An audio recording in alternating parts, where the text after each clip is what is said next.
and call the meeting to order at 7:30. This is the Transportation Committee meeting for August 2022. And I'll do roll call. Barry Johnson, I'm here. Mark Rubin. Here. Joe Perry. Not yet. Randy Freed. Here. Abby Velasco. Present. Scott Mandel, ex officio.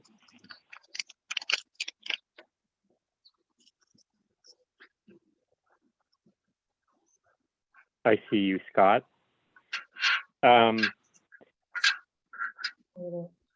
to number 2, approval of August 20 transportation meeting minutes. I sent everyone a second version. Any objections? Hearing none, we'll consider them approved. Update by the committee chair. Our 3 motions passed at the last board meeting. One asking the council office and LADOT for a smart walk at Laurel Canyon and Maxwellton. The other one asking for a formula on how to decide how many parking spaces are converted to being parking for electric vehicles only. And our third one was for installing no stopping anytime signs on the east side of Coldwater Canyon Avenue from Ventura north to the DWP building. And the board passed all 3. Thank you. And moving on to number 4, public comments on non-agenda items within the committee's jurisdiction. Do we have any public comments tonight? Raise your hand or press *9. Seeing none, we'll move on. Number 5, responses to public comments within the committee's jurisdiction. So no responses since we have no public comments. Moving on to number 6, discussion and possible motion with respect to the Los Angeles City Planning Department and the Los Angeles Department of Transportation, LADOT, drafts for the proposed transportation or TDM program. And I think before I read a motion, I'm going to see if Mark has anything to report because I think he went to the meeting last night. Yes, can Go you hear ahead, me? Mark. Yes. Okay, you were cutting in and out, Barry. I don't know if it's my machine or yours. Yes, I attended this yesterday late afternoon.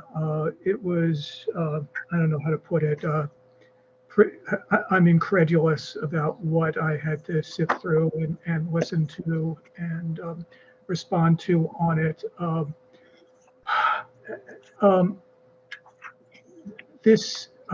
don't know how to sum it up.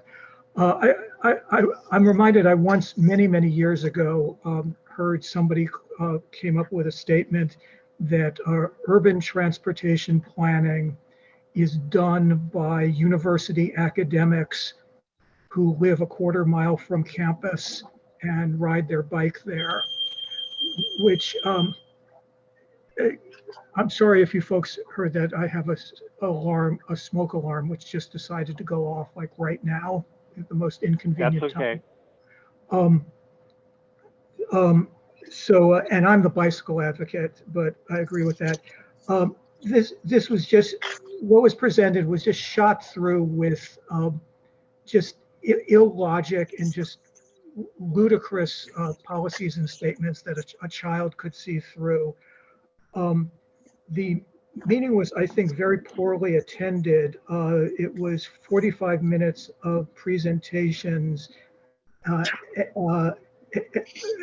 Sorry, 30 minutes of presentations and 15 minutes of pre-submitted Q&A questions, a handful of which had come in, and then a very long introduction to the open mic responses, of which I only heard 4, myself included, and that took it up to 5:15 p.m. and then they kept saying that it was scheduled to go to 6:30 and they would just keep it open for comments, but I don't think there was anybody else there, and I signed off. Stuff that stood out. I'm sorry if this is too much information.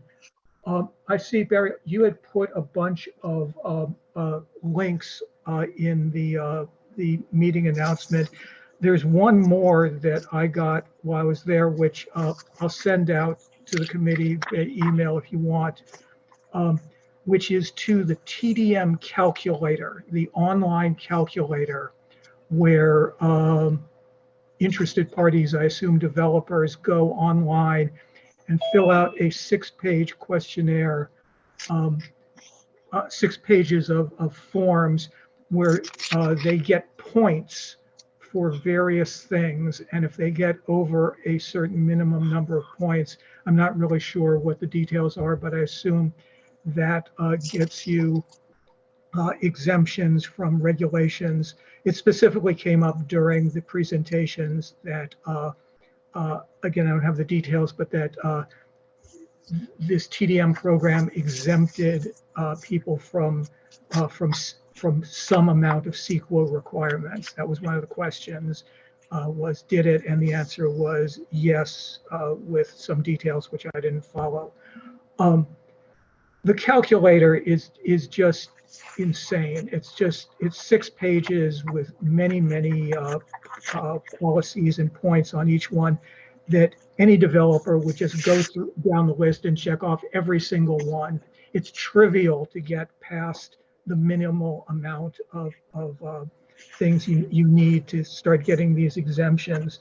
Some of the ones that are on the calculator and were discussed in the presentation were things like if you charge for parking, you get big points for that. All of this is very complex. There are 3 tiers of that. And if I charge, I think the highest tier is if you charge $228 a month for parking, you get a big exemption from a large number of points towards these exemptions. Because as was stated in the meeting, parking encourages people to have cars and drive. And if you reduce parking, people will not have cars and will not drive. That was one of the great points that was brought up. One of the other 3 people who responded during the open mic session flat out said, no, we have that in my neighborhood. I can't remember where she was from. And she said, they just park in the neighborhood because there's not parking in their complex. Just what anybody could figure out would happen. Lots and lots of stuff about this. If you put in bike racks, everybody will ride a bike and nobody will have a car. Went on. The other big one that really struck me was mixed use developments got big exemptions. And in my statements in the thing, I said, yeah, this makes a whole lot of sense. You're going to build, like a 40, 50 story building with $1 million condos in it. And everybody who lives there is going to work in the Starbucks that's at street level because that will afford them the $1 million condo or the $5,000 a month rent for these. And about the parking, the paid parking thing, it's like, so fine, if the market rate for the apartment is $5,000 a month, you reduce the rent to $4,750 and charge $250 for parking, and you're right back to where you started. And since all the new developments will be doing that, there's no downside to it. I'm trying to see if I have any other notes. There were claims that there would be enforcement of this, but we all know that there's no enforcement of this. And if there is enforcement, it'll be like a $2,000 fine, for a $40 million building that somebody's building. So it's just a cost of business to them to do that. And what was the final one? I'm sorry, I was checking my notes, but I didn't see anything. So sorry for the long-winded explanation, but that's what I have. Okay. I have a motion. I'll read it, and then we could expand on it also in different ways. We could expand onto the actual motion. We could just make a short motion and then have, like we did for a motion last month, where there's like a president's letter saying why we oppose. So let me just read what I have right now. The Board of the Studio City Neighborhood Council, SCNC, opposes the Los Angeles City Planning Department and the Los Angeles Department of Transportation, LADOT, drafts for the proposed Transportation Demand Management, TDM, program update. So that could simply be our motion, and we could elaborate the reasons why outside of the motion, just to keep the motion succinct. So I don't know, what does anybody think? Does any member of the public want to comment first?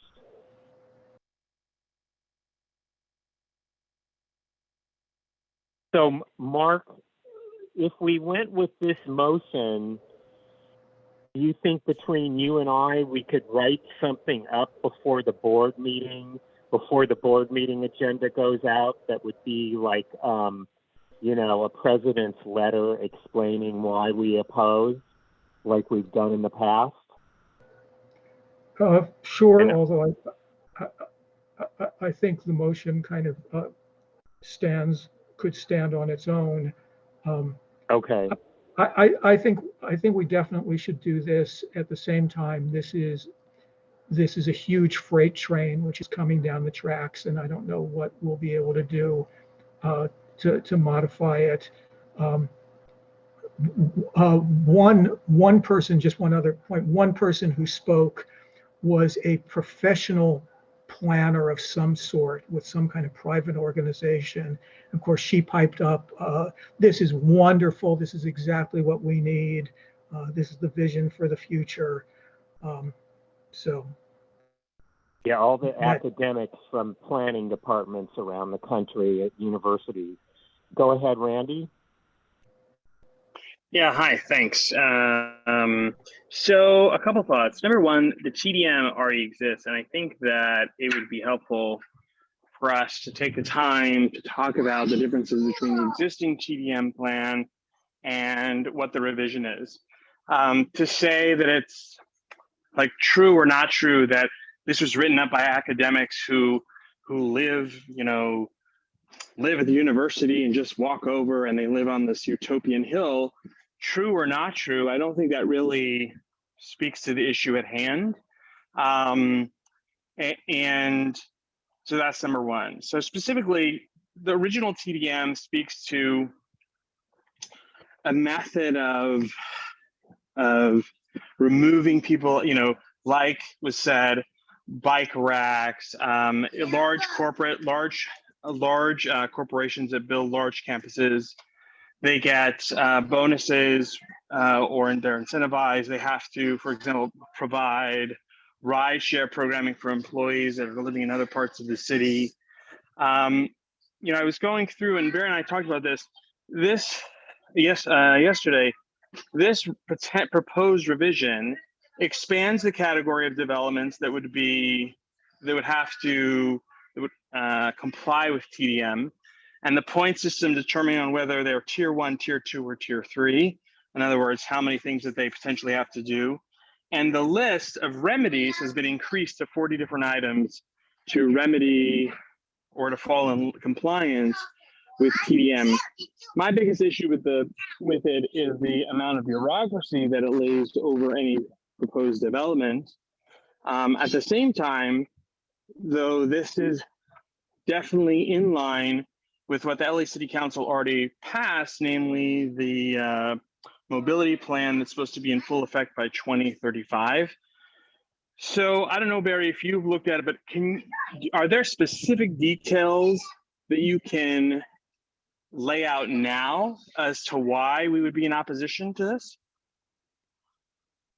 Well, for all the things they're trying to add. I don't have, we can't oppose. We can't oppose. Well, I'm just saying I don't have a such as list, but we can't oppose the original program, but we can oppose what they're trying to update.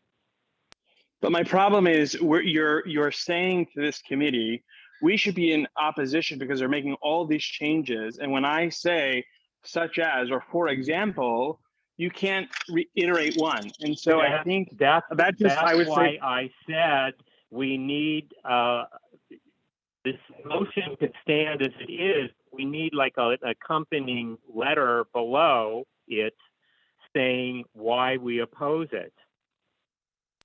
Right, but shouldn't we have the reasons why we're voting to oppose it before voting to oppose it? Well, that's why everyone either read it or attended the meeting last night.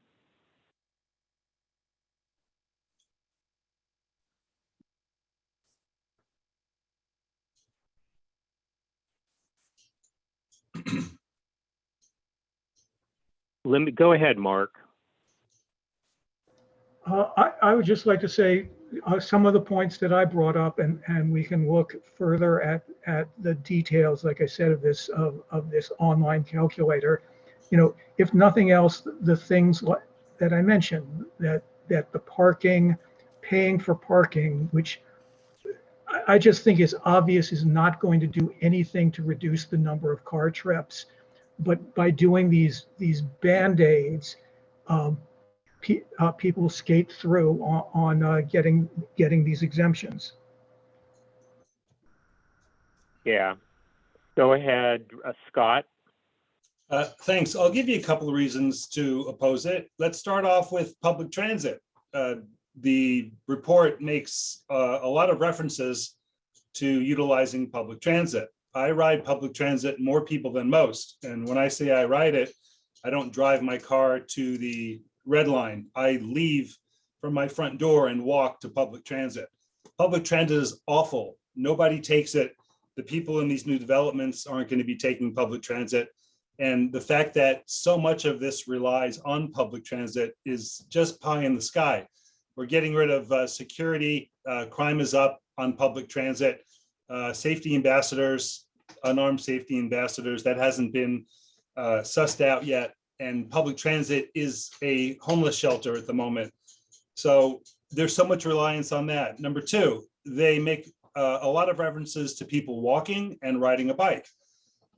They also make references to the plan of Vision Zero, which is a complete and total failure. Traffic deaths, pedestrian deaths, cycle deaths in Los Angeles are all up, and people are not going to walk and ride their bike to and from wherever they're going, as this plan outlines, because they're getting killed doing it. There's more, but I'll stop for now. Thank you. All right, go ahead, Brandon. I wasn't going to say anything to this meeting, but I'm reading it right now. Two things that pop out. They keep saying, single-use driver or single-person driving, single-person car. I forgot what they used. But it seems like this entire report is about one person in one car, and they're trying to alleviate that. So they're talking about universal basic mobility. I think that's what it's called. Universal basic mobility, about everyone should have access to reliable, affordable, dignified transportation. It's a concept, they say here. Problem is, if they want everyone to ride a bike, where are you going to ride the bike? There's no way. I used to ride my bike everywhere. I wouldn't ride my bike down Ventura Boulevard. You can't ride on the sidewalk. That's illegal. So you got to ride on the street. Well, where are you going to ride? It's actually legal in LA. Oh, it is? Okay. Yeah. Then everyone's going to be riding their bike. It. Okay. So, we were having a conversation with Paul Krikorian last night regarding cyclists getting hit by cars coming out of driveways. Now you're going to triple the amount of cyclists, and this city's not built in a way that is conducive to most of the public taking bicycles. The city was built on automobiles. It's a car town. That's just the way it's our culture. And unlike, say, a Chicago or a New York, where a lot of things are centralized, we are so spread out in terms of square mileage that, like what Scott said, unless you fix the public transit first, this is doomed to failure. There's no way this can work unless your public transit is fixed first, and it's running smoothly, and it's operating nicely, and you can show over a duration of time that it's ready to handle the capacity that this plan is seeking to burden it with. And on that note, I'll stop talking. All right, go ahead, Randy. Sorry about that. Okay, so I think that we have to be, again, that there is an existing TDM plan that already implements a number of these things. And listen, I agree with everything Brandon said. I agree that we take, just because they would like to encourage more people to use public transit doesn't mean that that everyone will. We're a spread out city. Not everyone lives next to where they work. Nevertheless,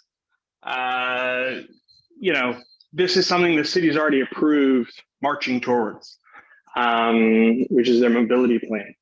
And this expands the types of development that have to be reviewed to see if there's anything that they need to implement. So, if we oppose it because of the red tape that it adds to development, when we are at the same time saying we need more housing, but if you add this much red tape to just pull a permit, how much more expensive does that make a development? As an example, I think that's a great reason to oppose this. This doesn't streamline the process at all. As Mark said, it's a six page just to get with the calculator. Talking about public transit, the plan is very clear that this is not only tied to public transit. And I think to talk about people dying left and right is kind of a scare tactic. I think it's better for us to root our reasons in facts. It sounds a bit bombastic. As well as the TDM doesn't only speak to mass transit. It does talk a lot about mass transit, but that's not the only thing. It goes to other issues of parking. If you're in a mixed use project, which we see even in our own neighborhood of Studio City, there is at least one proposal for a mixed use project. The theory isn't that they would work at the Starbucks in their $1 million condo downstairs. Rather, instead of driving to Starbucks to get their coffee in the morning, they would walk downstairs and get their coffee, which would alleviate one car trip. That to me actually doesn't seem unreasonable, in my opinion. But anyway, this is about an update to an existing plan to put more development under the scrutiny of the plan. So are we opposed to more development being looked at for this reason? Because it's not as if no projects are looked at for these band-aids, as Mark calls them, and now they're proposing it and we're against it. They already exist. The question is, do we oppose or approve that they should expand the list of developments that could fall under TDM? And if we agree with all of the additional or oppose all the different items, the list jumps to, I think, 40 different items to mitigate or to fall in compliance with TDM if your project crosses a point threshold. Hope that makes sense. So I would say we oppose what they want to add for the reasons you just stated. It's cumbersome in getting anything built for a city that wants to get more housing built, certainly. Exactly. But it also does weird things to our whole transportation system too. I'm curious, Barry, have you by chance chatted with, because I mean, even the report talks a lot about how this is they say this is deeply interwoven between LADOT and city planning. So in other words, land use. Is this something you've ever mentioned to Lisa or talked to her about? I had mentioned it to her and she said it's on her radar for this month, I think, to discuss. I don't know if it would be worthwhile just to get her take, given where she also sits in the PRB, et cetera. Yeah, no, I hadn't, but that was because of what it was titled, Transportation Demand Management Program. So Right. it's really all based on transportation, even though it involves land. Right, thanks. So, we could do two different things. We could vote on the motion we have, and then we could add a letter, that we would have to, I would ask like Mark and Randy to maybe give me some stuff, and I would craft something that Scott could send with the motion. Or we could not do the motion tonight and craft a lengthier motion as to why we oppose. And, perhaps Randy, you could bring it so it could still be at the next board meeting. What do people think about that? Go ahead, Mark. Well, I wanted to respond, if I may, to some things that Sure. Randy just said and previous speaker said. In regards to what you said, Randy, I see this completely opposite to how you are presenting it. You seem to be, maybe I'm misunderstanding, but you seem to be seeing this as additional onerous requirements for approval of projects. And it's crystal clear in my mind that it's exactly the opposite, that you said a 6-page form that you have to fill out. My God, when people do, to construct a doghouse, you have to go through reams of paper. I'm telling you, I'll send out the link. You go through this form and you just check these things off. And it's not additional requirements. They are additional exemptions that you get. So I don't see your point on that at all. In terms of the statement, that the previous statements about bicycle riding, as I said, I joined this committee 10 years ago to be the bicycle advocate, and I still stand on that. I think that there is a large amount of cycling that should be possible in this city.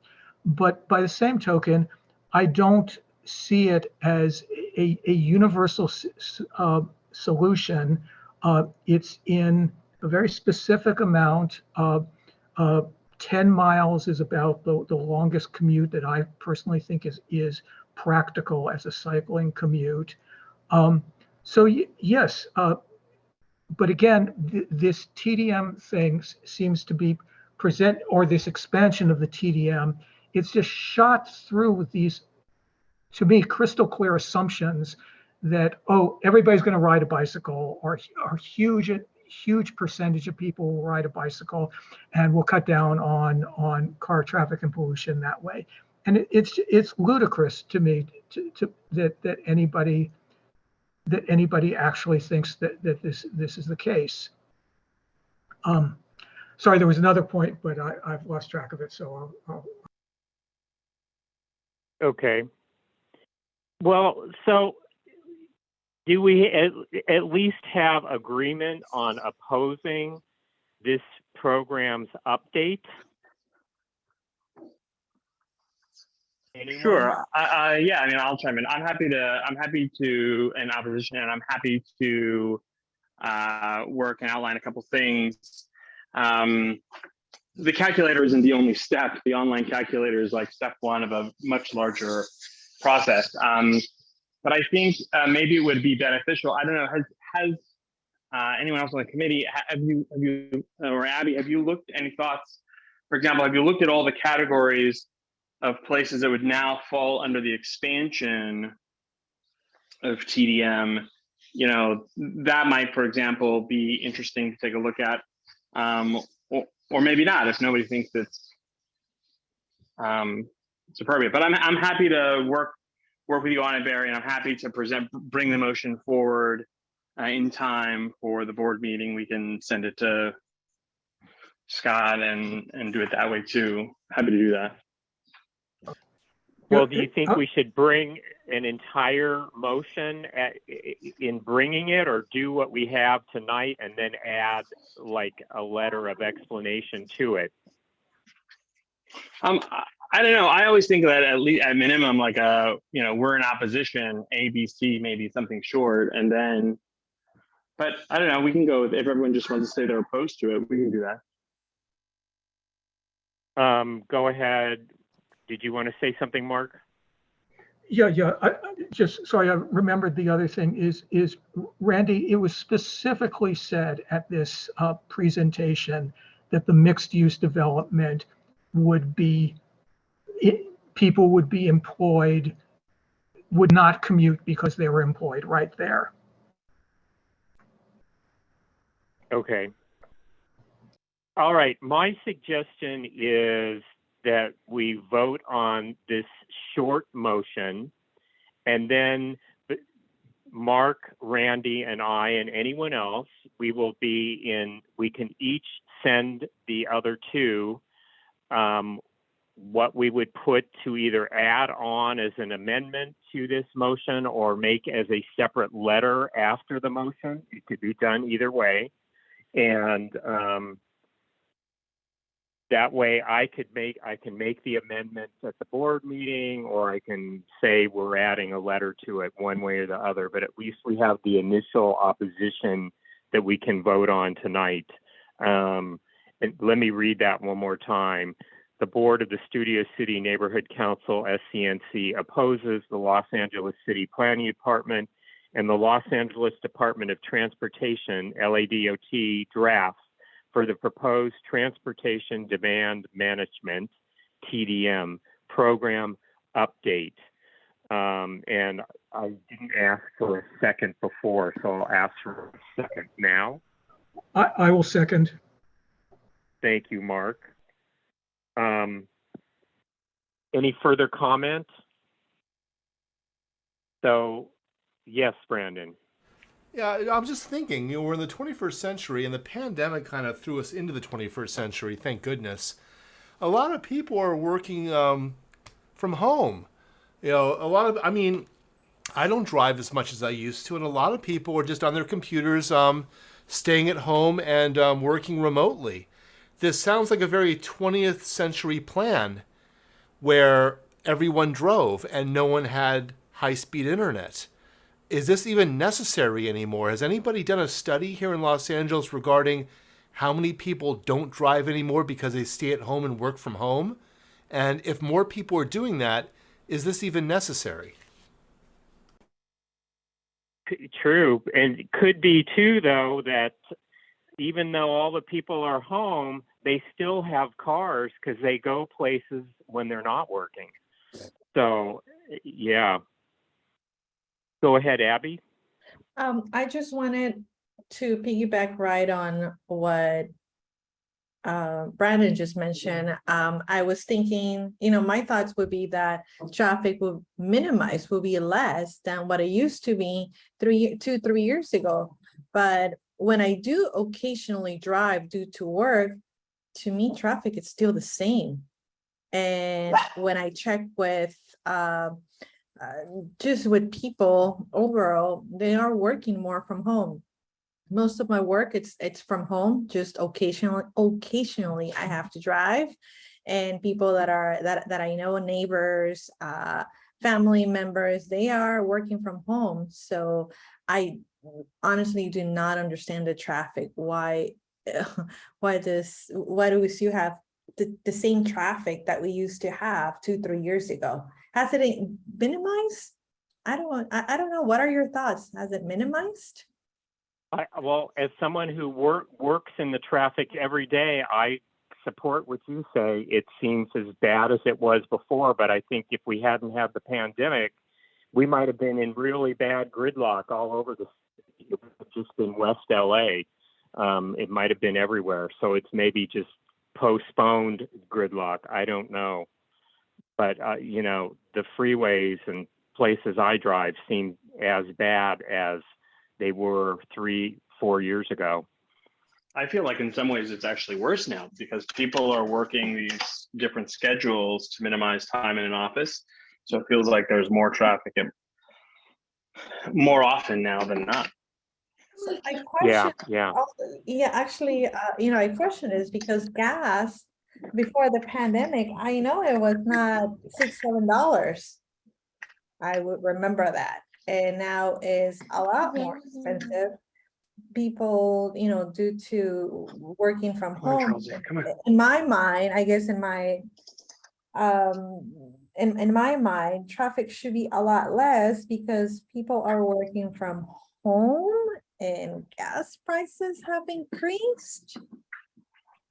So I would be very interested in reading that study if there's a study. Well, I always find that planning theory thinks that people are going to give up their cars for all these different reasons, and people don't want to give up their, I don't know, their ability to get around where and when they want to go. And No, we're not, yeah. No, I was going to say city planning does reference a study that says that's over a 50-year look at major US cities that says the more parking that's provided that's free, right, the easier it is, then more use a car is. I haven't actually looked at the study, but they reference it. They do reference a study that has a 50-year look. And it even goes out, there's a line that even specifically talks about if people that, I think even says, it's very bold language. It's like, it's a known fact, something like that, that if people know that parking is expensive and or there is no parking or much harder to find parking, people are less likely to drive into those areas. Which I think, at least for me, anecdotally, I kind of agree with sometimes. Like I park downtown is a pain, so usually I'll just take the train because it's easier for me. Although I'm not a fan of the train as of late because of it's not as clean as it once was pre-pandemic.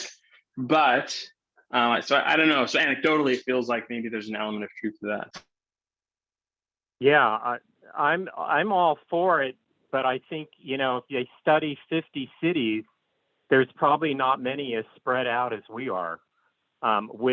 For our spread outness, we don't none have is spread the out as us. transit.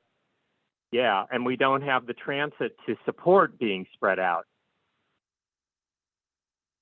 So, okay, go ahead, Mark.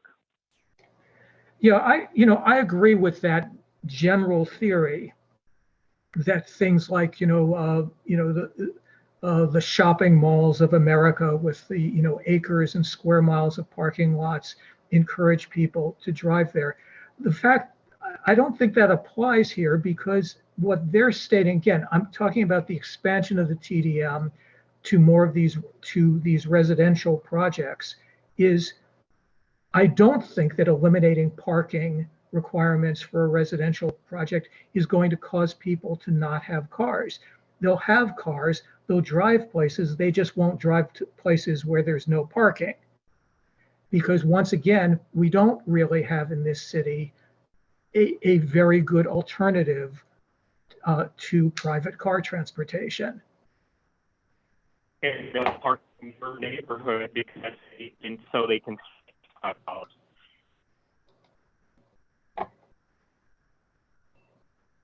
So, caller ending in 417.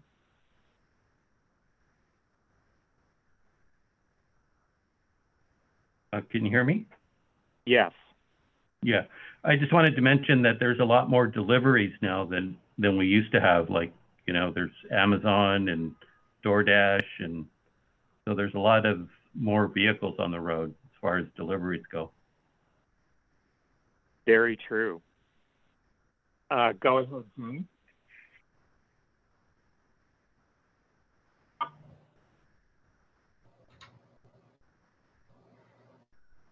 Unmute, Joe. I want to apologize to everyone. I completely blanked out and I really am sorry. I had everything ready and then, so forgive me. I just, 3 things on this. We have no regular, dependable public transit system in this city. That's number 1. And not having parking isn't going to create one. So, you know, and I think there's a problem there. They always say, well, cars have people in them. Cars are people. They are just as much people as bicyclists or pedestrians. There are people in there. And I really think, especially for residential areas, I've lived in places where there was no parking and it was horrible. People, I mean, the streets are totally full of cars. Everything is full of cars. People park sometimes on lawns. And, you know, I think what Mark said is true. And especially it's where people live. It's overnight storage of vehicles. So, you know, I think there's a kind of fantasy element to the car thing, you know, and also it affects not allowing parking in commercial areas really affects business. I think until they provide parking. And the 5th thing is we're saying all this, and meanwhile, Harvard Westlake wants 500 parking spaces underground. And we all say, well, that's a lot of driving, isn't it? That's a lot of usage of this proposed center for a school or something. They're not going to take away parking for schools, parking for certain kinds of institutions for a reason, because people need to get there. And I think they should acknowledge that people need to get a lot of more places than maybe they want to admit. Thank you. Again, my apologies. Thanks.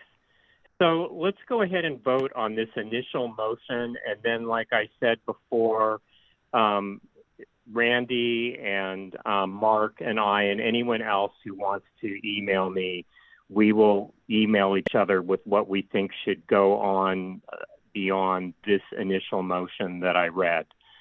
So let's go ahead and vote. All in favor, raise your hand yes or say yes. I'm a yes. Yes. Mark is yes. Yes. Scott is yes. Yes. Abby's yes, and Randy? Yes. Oh, okay, thank you. So unanimous, and I will email you all tomorrow or the next day about my thoughts on continuing the rest of what we want to say here in a letter or an amended motion that would be brought before the board meeting or adding on to this motion. So I'll move on to number 7, discussion and possible motion with respect to, and I have a typo, it's actually SB, not AB, the first one, respect to SB 1067 Portentino and AB 2097 Friedman, which both take away local control of the parking spaces required by law. And I have a proposed motion that I'll read. The Board of the Studio City Neighborhood Council, SB and SCNC, opposes both SB 1067 Portentino and AB 2097 Friedman, which both take away local control of the parking spaces required by law by local governments. Do I have a second? Second. Thank you. So again, it's Sacramento trying to impose their will on local cities, and I don't think, not to say our local government maybe in our opinions does the right thing every time regarding parking spaces, but right now we do have our city has some parking requirements, and these two bills are trying to take the wishes of our city away, and it would again lessen parking spaces. Go ahead, Brandon. Has City Council weighed in on this yet? There's no council file attached to this. And They have not. I didn't know if we were allowed to weigh in on state matters, only local matters.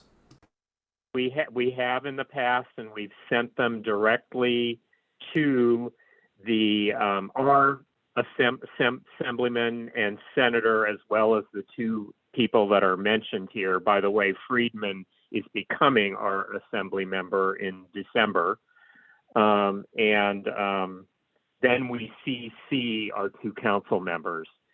And, you know, it could be there may be a council file soon, but there just isn't yet. But it's timely because they go into recess around the beginning of September. So if we get it in, there could be a vote at the last minute at the ending days of August that it would be good if we chimed in.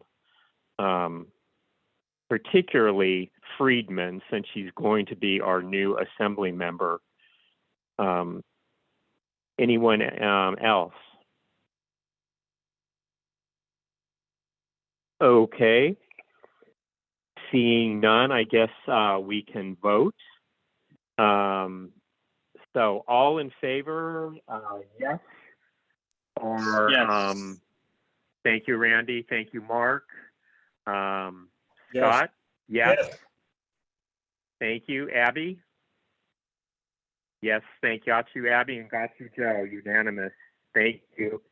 And, you know, if in the meantime, between now and the board meeting, if I find out there's a council file, we can do a little amendment line referring to the council file number. But for now, there wasn't. So I'll move on to number 8. Update on the progress of remaining board pass preferential parking district applications. I am waiting still from Felix on the expansion, the remaining expansion of the Silver Triangle PPD, which includes Joe Street, I know, and it's really the street that has some of the biggest impacts from people that park and walk away from the neighborhood. So I'm going to continue it to next month, unless you know of anything. I don't, Joe. We'll wait on Felix. No, this is, you know, it's been it's so many years. I just hope they can do something. It's just been, do you have any idea how long this has been? It's been a long time. I know. I remember the meeting we had in Krikorian's office, Right. and you know, you're like the last little corner of the Silver Triangle corner. You're the last corner of it in all of Studio City that we set out to do these on that still hasn't been remedied. So, and I know it's just a question of an addition to an existing one. It's not creating Right. a new one. So we'll see, but we're still going to pursue it. So thank you. Thank you. All right, going on to number 9, update on the progress of new traffic signal installation at Ventura Boulevard and Roads. We are still awaiting that. It was on last year's fiscal year to be done. It's now been moved to this year's. It's to be a smart walk at Rhodes and Ventura, waiting on that. And as we mentioned at our last meeting, Berry Drive in Ventura is operating now, and there is going to be some ceremony there to be announced by CD4, and CD2 will be in attendance as well. It was going to be yesterday, and we got them to postpone because of National Night Out. So I'm happy they postponed. Number 10, comments from committee members on subject matter within the committee's jurisdiction. Anybody? Okay. Moving on, and Mark, you just took your yes down, but that wasn't because you had anything for number 10, I'm assuming. That's correct. Okay, thanks. Number 11, closing comments by the committee chair. Our next meeting is scheduled for the first Monday in September, 7:30 p.m. And hopefully any non-board members attending tonight can attend the board meeting 2 weeks from tonight, particularly to see what we end up with for our final comment and motion for the TDM program. So moving on to number 12, I'll make a motion to adjourn. Do I have a second? Second. Thank you, Randy. All right, all in favor of adjourning? Aye. I'm a yes. Thank you. Abby, yes. Scott, yes. Mark's yes. Yes, we're unanimous. Thank you very much. And I'll be in touch with Randy and Mark. Thank you both. Thank you. Have a good night, Barry. All right, have a good night. Good night. Good night. You too. See you on the 17th.